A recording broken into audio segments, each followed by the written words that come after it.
It's been 50 years since Arthur Ashe won Wimbledon, and to celebrate, at the beginning of each of our daily Wimbledon pods, we're teaming up with the Arthur Ashe legacy at UCLA to share stories that bring that win to life.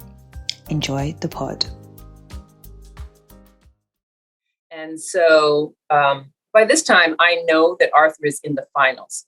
And he's playing against Jimmy Connors, somebody who cleans his clock with regularity, and somebody who is a big ball, meaning hitting really hard, flat, aggressive balls, and love pace. And so it was going to be a difficult match for Arthur.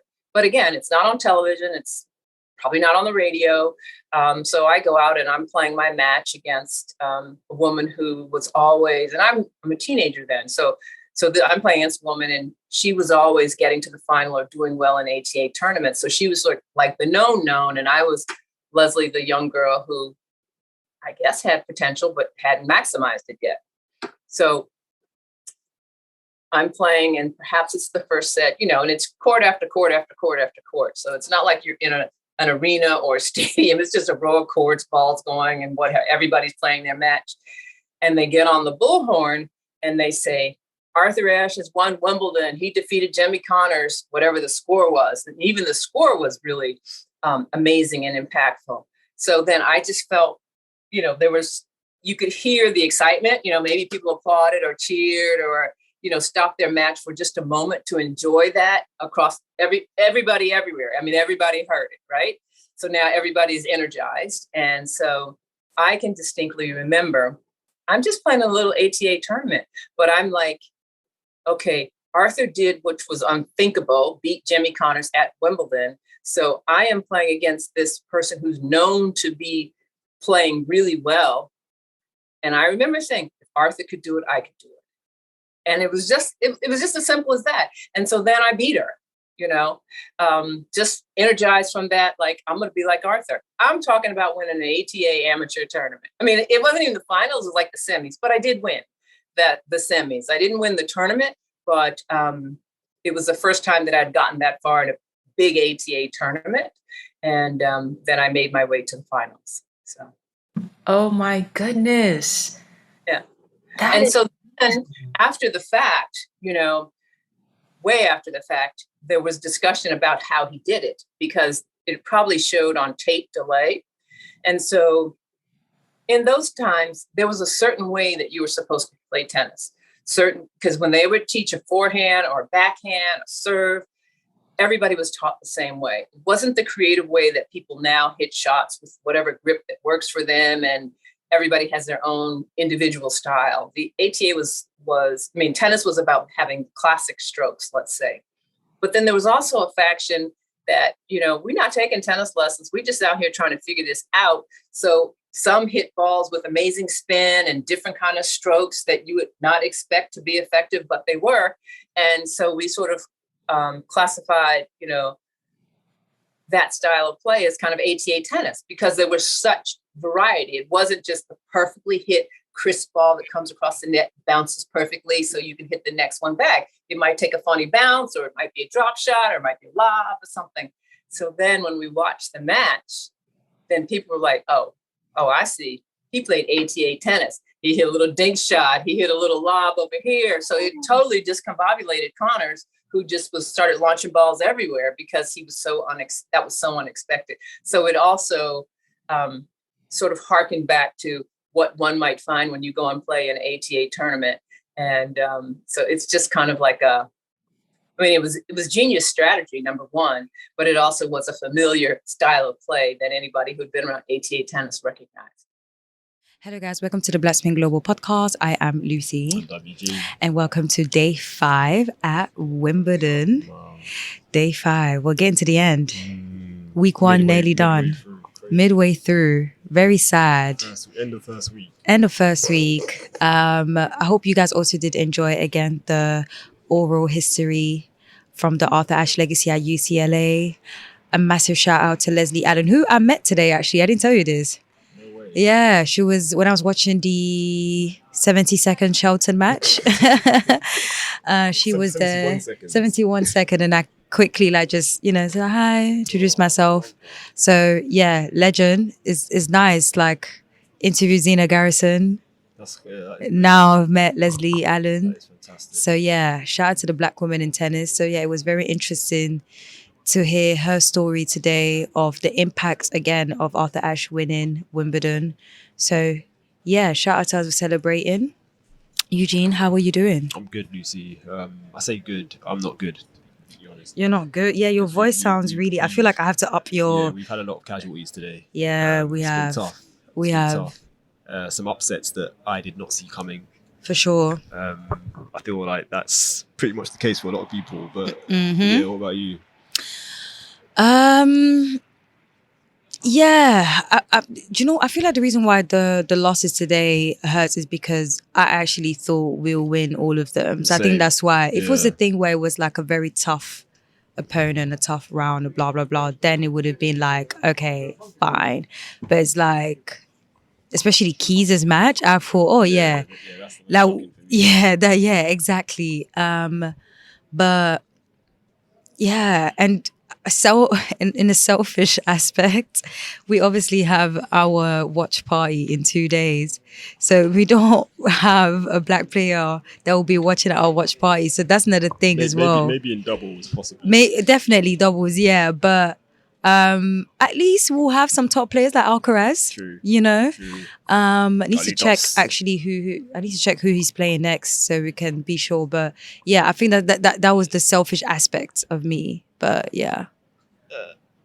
Yeah, no, I was going to say he's playing Struff, but he just beat Struff. So yeah, exactly. Yeah, so we just double check that. But either way, and also guys, remember we're having our watch party at Boxpark Croydon. So London people, please come and pull up Sunday, 6th of July. Obviously tomorrow we will know the full schedule, so you will know what time you want to come and watch the matches with us. That I am looking forward to. Yeah, I'm so looking forward to. There'll be giveaways. There will be jugs of pimps available because duh. And don't worry about the rain.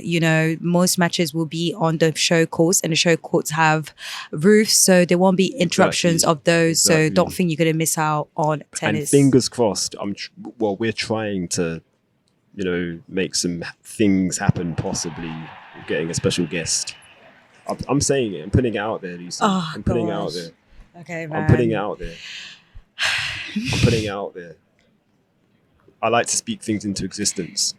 So that's what we're doing. But like I said, nothing's been confirmed yet, but we're trying to work something out. So yeah, but anyway, we're still looking forward to Sunday. So cannot wait, and I hope those of you that can make it do. And yeah, we look forward to seeing you. But I think we should get into the action first and foremost. Where are we starting? Should we just start with the one and only win? Yeah. I think that makes the most sense. So Ben Shelton, like you said, was on court for 71 seconds and got the job done against Rinky Hijikata. Literally served it out to love, and I think he hit 3 aces in that game. Ended the match with an ace as well. And yeah, literally was on court for 71. Well, the official kind of match time for today was 71 seconds. And yeah, the scoreline was 6-2, 7-5, 6-4. And obviously that match had to be stopped last night at 5-4 with Ben about to serve for it due to bad light. So, but yeah, the American Tempsy got it done as we all kind of expected. And it was pretty easy. You were there for it. What did you make of it? I mean, there was not really much to say, to be honest. Like, it just went how it went. I think Hijikata already knew how it was going to go, because straight after that, he actually went to his doubles match as well.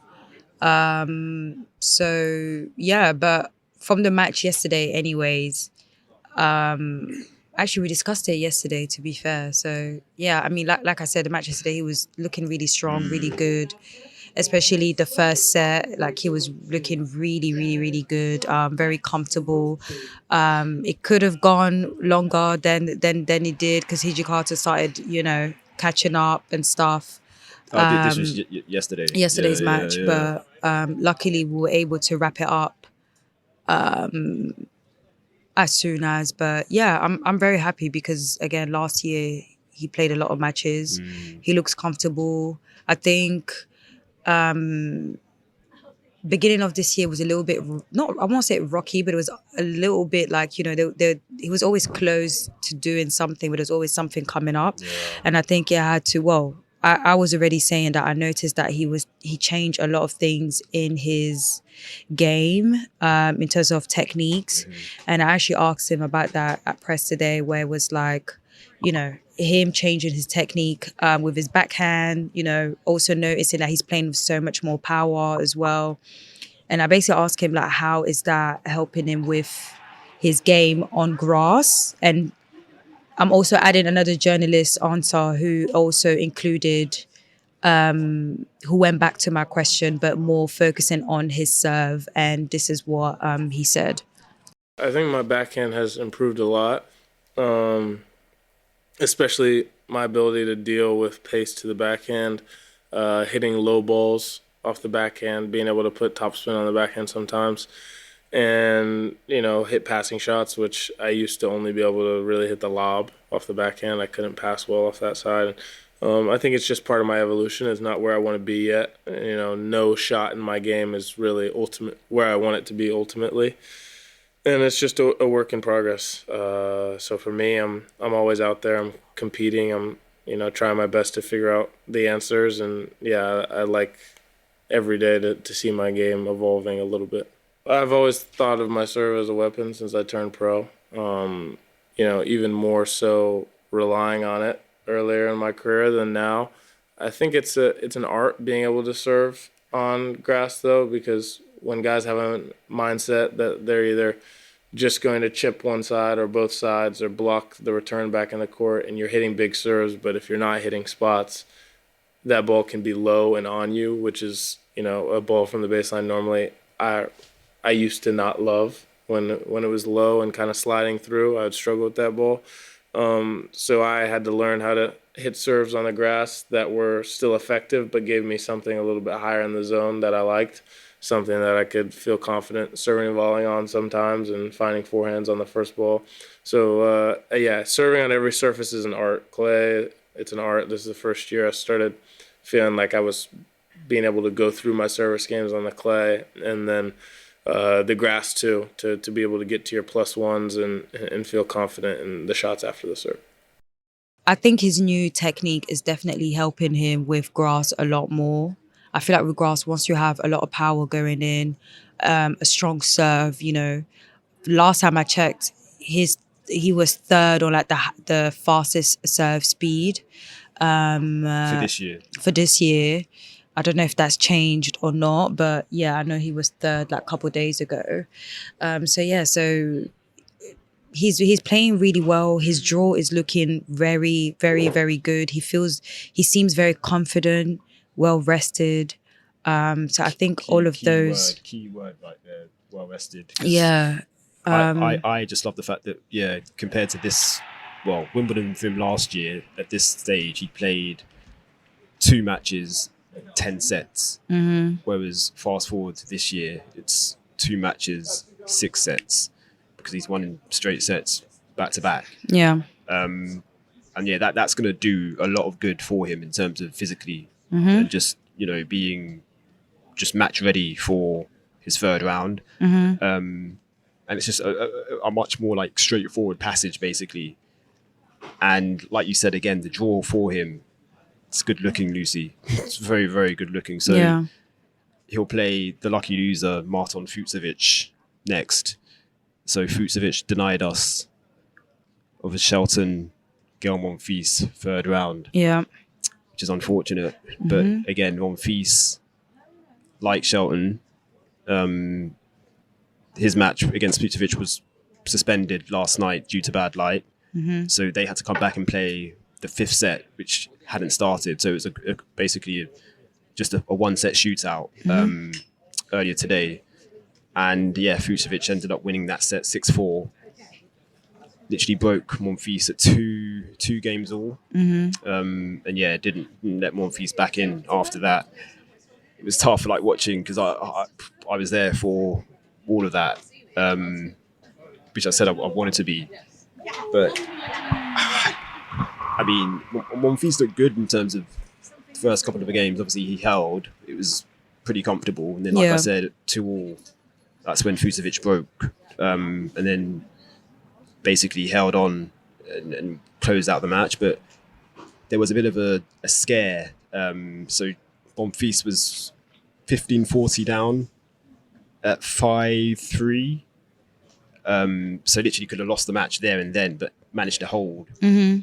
And then that basically left Fucsovics the job to serve it out, and he did, to 30. So, yeah, that's the end of Monf at Wimbledon this year. Yeah, he said that with today, going back to the match, like he just felt like there was more wind. He was uncomfortable a lot of times compared to yesterday, and he couldn't afford like to attempt new things. But overall, he just feels like he's happy with like his physical aspect. Having to play like 2 long matches as well. His first match was a 5-setter. A lot of his matches, this Grand Slam, I think he's only since Australian Open, he's only played one straight sets match at a Grand Slam, which was his first round at Australian Open. Everything else were 4-setters or 5-setters. So in the physical aspect, he feels that he's great, which is pretty impressive. I know we always bring up his age, but it's still pretty impressive, fact that he's 38 and he's able to play for that long. But he just doesn't think he played his best tennis. So I think in a tennis aspect, like the tactical type of things, he feels like he can do better. But physically, he feels like that's what's helped him to get to those matches. Yeah. But overall, he said that he's satisfied with the fact that he was able to play 2 matches in the tour. He could have get knocked out the first round, especially that with so many high amounts of, top seeded, big upsets this Wimbledon. So the fact that he played for that long was still pretty good. But yeah, he also spoke about during this press what the other additional things as well. Sorry guys, I don't know if you guys can pick that up, but right now we are recording in the middle of the Sabalenka and Raducanu match. You know how it is, we're home. So yeah, the Brits are going ham right now. What's the score quickly? 5-4. 5-4 to who? Sabalenka. Oh yes, okay, cool.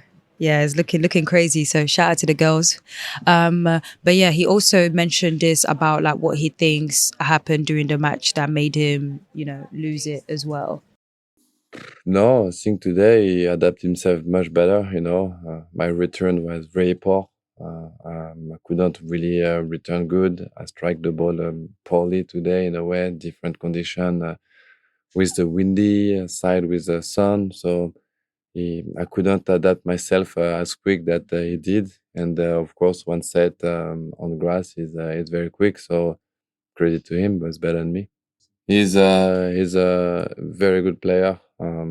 He's very strong on the baseline. Got few good weapons, serve, forehand, and he likes to.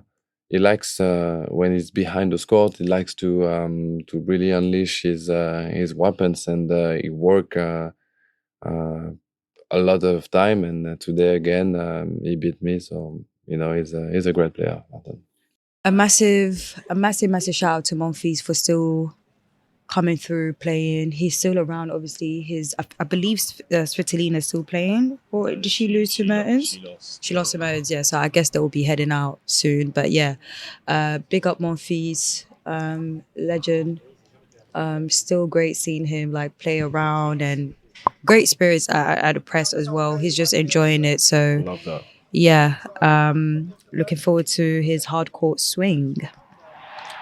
Next defeat, Naomi Osaka, which was our first match of the day, actually. Mm-hmm. And yeah, this was a surprise. For sure. Or shock, either way.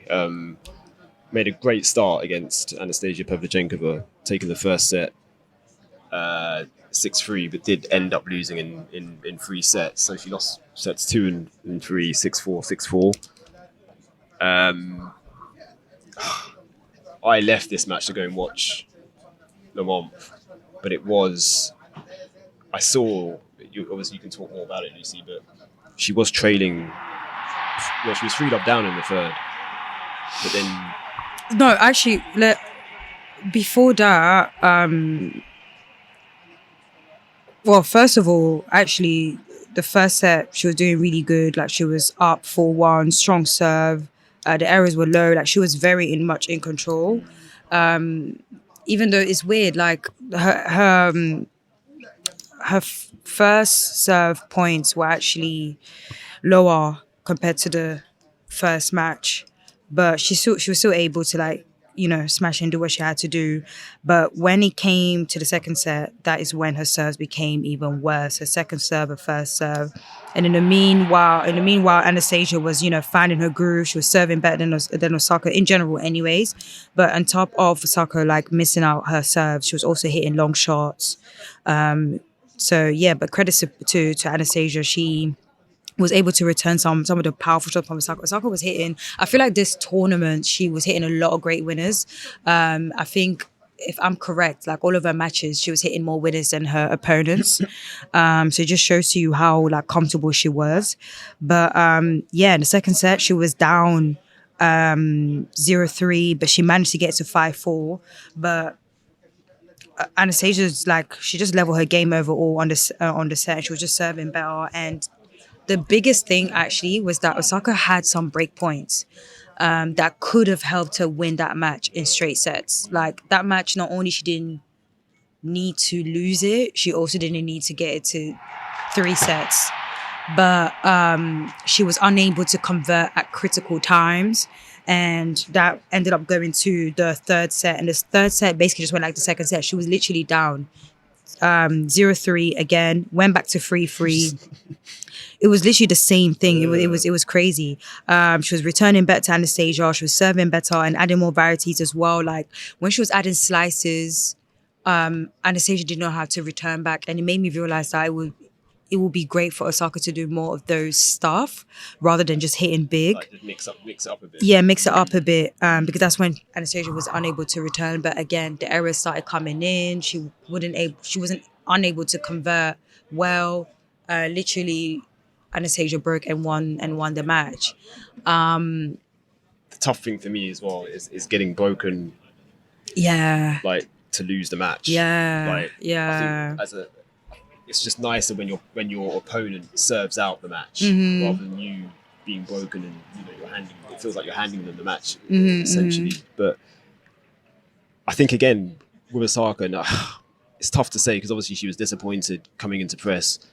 And it's understandable kind of like immediately after a loss, but kind of judging her Wimbledon overall to make the third round on a surface you're not particularly like comfortable on. Yeah. Pretty good going. And she played well, like in really her first well. 2 rounds. And that's why it was kind of unfortunate. And sorry to cut you, even today she played well. She did. It was well. The only thing is the break points, like her not being able to convert those. But that's why, I wish she wasn't too down on herself because she played well. But I can understand because I feel like this loss, for me personally, I feel like that was way worse than her losing the Badosa match because that one was literally like right there. A top 10 seed. Yeah, exactly. A top 10 seed and everything and stuff. So I understand her saying, I don't have anything positive to say right now. Like, I'm sad, like I'm upset, which is a normal human thing. She did post on her thread that she was annoyed that the tournament has only shared her conferences when she loses. No way. Yeah, she posted it on Threads today, and she's right. I really wish Wimbledon actually posts the conferences just like US Open. Didn't clock that.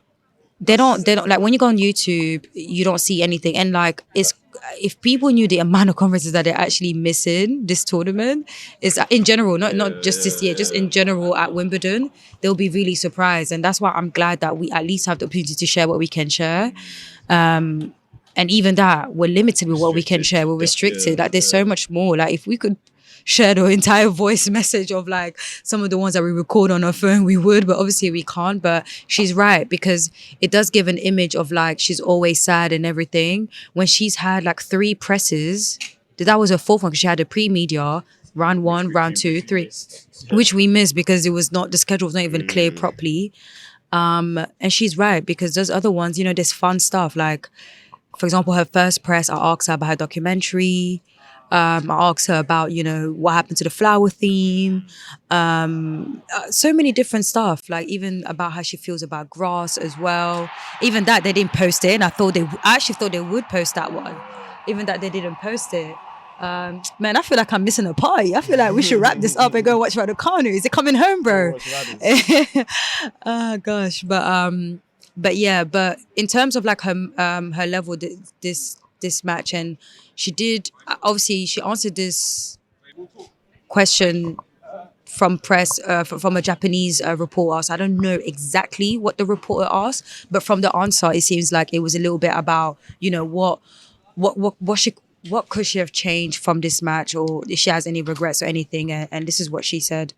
I think for me, I don't really have many regrets, but if I can think of things that I wanted to do better, maybe be more aggressive on her serve. I know she was very aggressive on mine, on the second serves, and I hit a couple of double faults on important moments, so clearly it was working for her, but overall, I don't know. It's very hard to say when you've tried your best, so I think, just a return.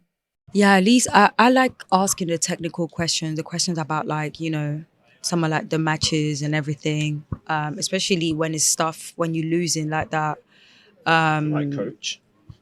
Yeah, because it's, at the end of the day, we want to know about the tennis, It's fun getting the fun answers and blah, blah, blah. But yeah, but a massive shout out to Osaka this grass tournament. I'm still going to go with the name Osaka. I like it. Honestly, I like it. I'm just glad. I said that her game suits her really well on grass, and she I love proved that too. it. Yeah. And yeah, I'm looking forward to a hard court swing.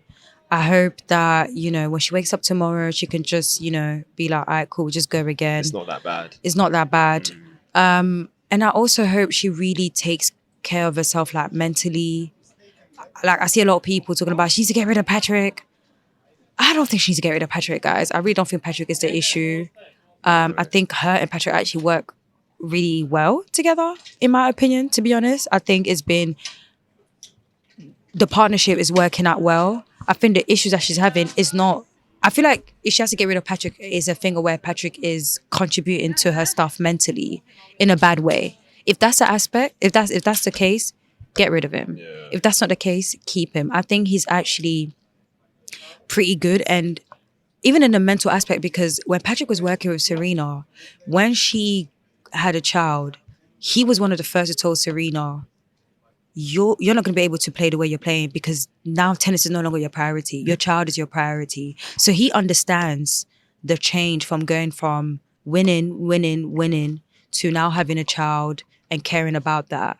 Obviously, the difference between Osaka and Serena is that Serena was at the end of her career and she had a very big, stat to beat that everyone was putting on her. Yeah. Osaka already has a freedom. Like, she can still keep on playing, like her time is not ticking like that. One thing I don't like though as well, this is something that the media are kind of guilty of, because someone had asked a question about, like, basically if you were like to stop like today, would you be happy like with what you've achieved and like, the life you have? And I thought to myself, like, that's such a loaded question, like, to ask. Like, and the thing is, the reason why that's even annoying is because her last two presses, she answered two questions that made it clear that this woman is not retiring anytime soon. She literally said she's looking forward to her daughter watching her, like when she's growing up, watching her play.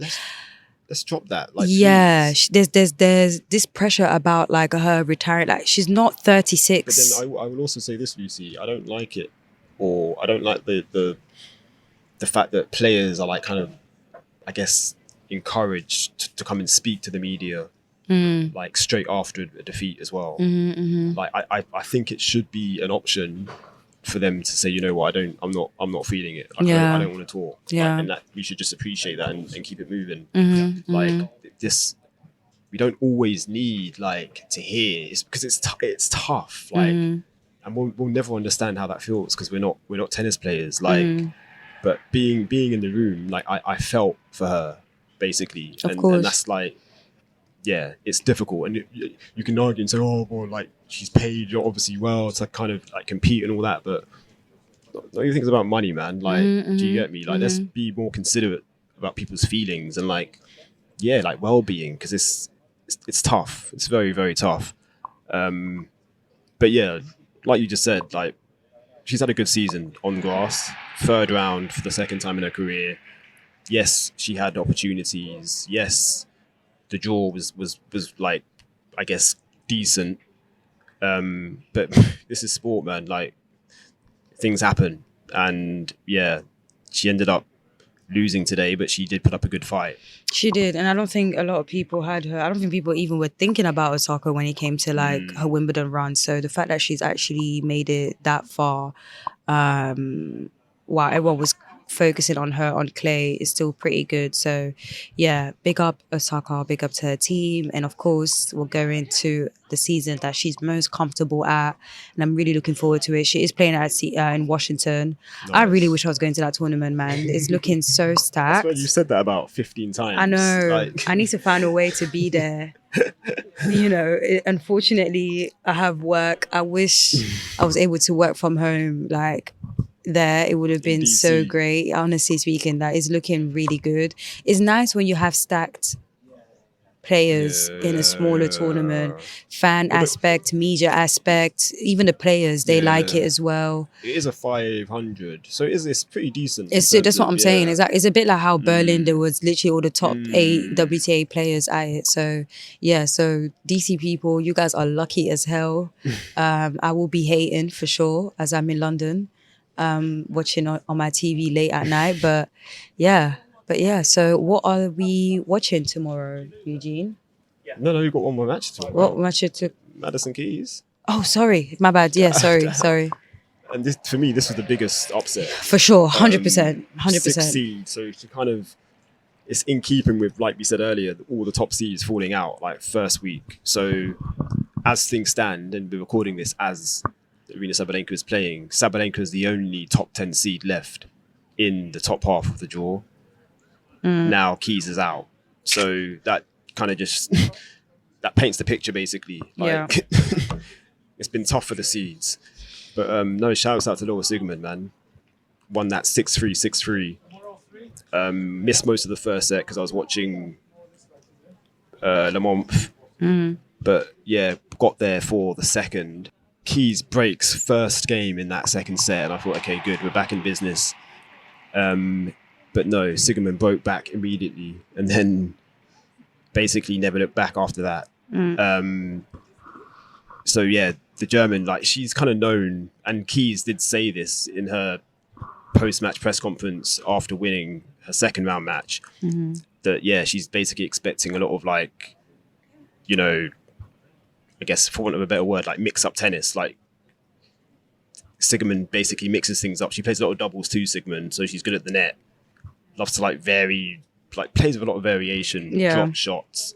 There was some really nice shot making though, to be fair. Like I will say that, like, it was enjoyable to watch, just because like the rallies were like kind of back and forth, and yeah, there was just like a lot of variety like in the points.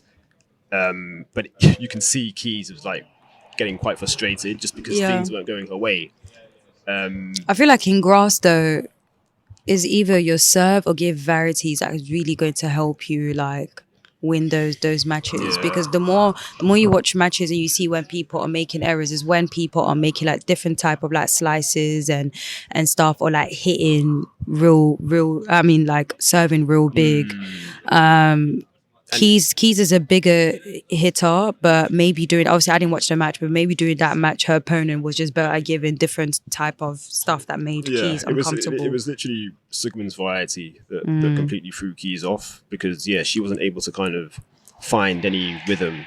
And like, Keys is very much, obviously she's a big hitter, but like she is very kind of rhythm dependent as well. Like she needs to be in a good rhythm to kind of, I guess, take over a match, and she just wasn't able to do that. So that's why Siegemund deserves a lot of credit, because she was mixing things up and making it difficult for Keys.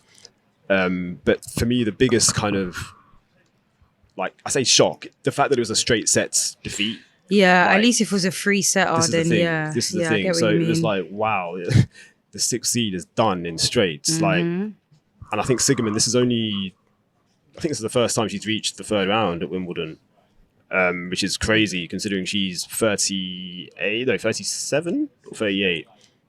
Basically, she's the oldest woman in the draw as well. Oh, wow. So Okay. good going for her.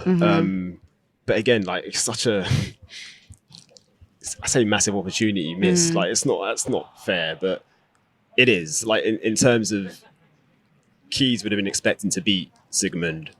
I think we all were. But yeah, she's been clipped in straights. So Who was my pick? So tough. that's me I'm done. Very sorry. Yeah. I'm very sorry. Yeah. But yeah, man, that wraps up the action in terms of singles. So you just had the one victory today to report.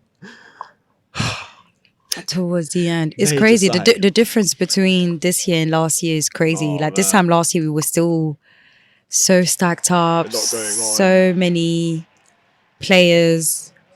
But I feel like the reason why I'm not too sad though is because I actually already had a feeling that this Wimbledon was going to be a mess, because last month I was looking at everyone, and I was like, bro, no one is serving properly at this moment.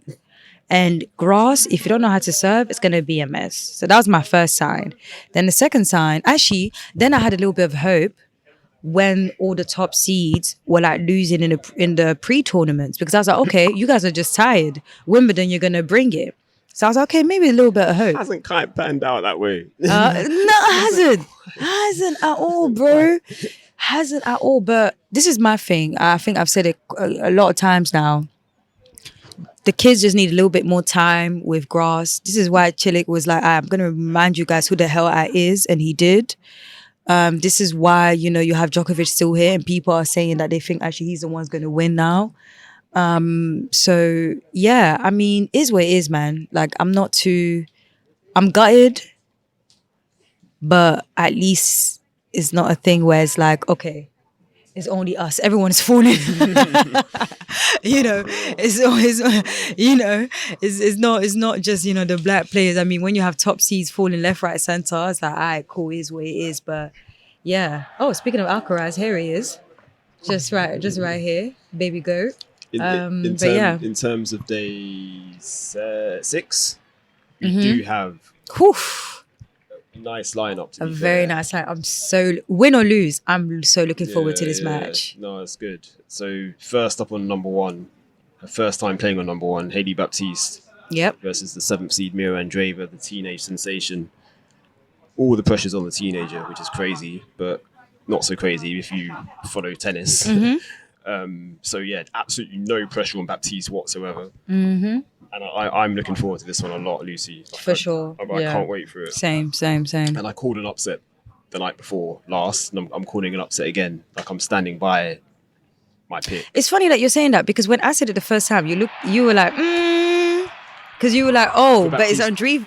Yeah. The second I said, oh, Andreeva is next, I was like, yeah, she can do this. You were like, why are you putting me up? But after, I don't remember that. I think after when I feel like I convinced you. I don't remember that. After I said to you, yeah, but she's still finding her feet on grass, and she's still pretty young as well. And it's both they both making their trying their best on like making it far at Wimbledon as well. But yeah, I think that's going to be really good. Great for women's tennis. Great for tennis in general. Give me a scoreline. Pressure. I think I can't give a score, but I think it's going to be a 3-setter. Okay, yeah, I see that. Going to Baptiste, because I feel like there's only one thing she needs to work on, which is her serve. That's literally it. When she gets that sorted, she's good because she's a power foot hitter. She's great. So it's a big ball, man. Yeah, so looking forward to that match. And then again on number 1, this will be the third match or last match on number 1. Ben Shelton, Ben 10, taking on Marton Fucsovics. So, and again, this won't be Shelton's first time on number 1. He played number 1 wouldn't say a couple times last year. But again, I'm expecting Shelton to come through that, and judging by how he's played so far this tournament, like Fucsovics too is a lucky loser. So massive shout out to him for taking advantage of his lucky loser spot, because to to go on to reach the third round as a lucky loser, that's pretty good going. Yeah. But I think the journey does end for him in the third round, because I think Shelton's just basically got too much. So yeah, we will look forward to those matches. A massive shout out to Taylor Townsend and Ivan King, who are starting their mixed doubles tomorrow. So that's going to be great as well. Townsend also got a good win today. Yeah, she did. With Katerina. Yeah, Katerina. I think they even bageled them like on the last set or something like that. So yeah, shout out to Taylor. Yes, you're right. Yeah, 6-3, 6-love. Yes. So yeah, looking forward to the matches tomorrow. So yeah, guys, make sure you stay tuned on socials, our pods, and enjoy the matches. And good luck to Emma Raducanu and Sabalenka, who are still playing right now on a tiebreak. Come on, Emma. So yeah, see you guys.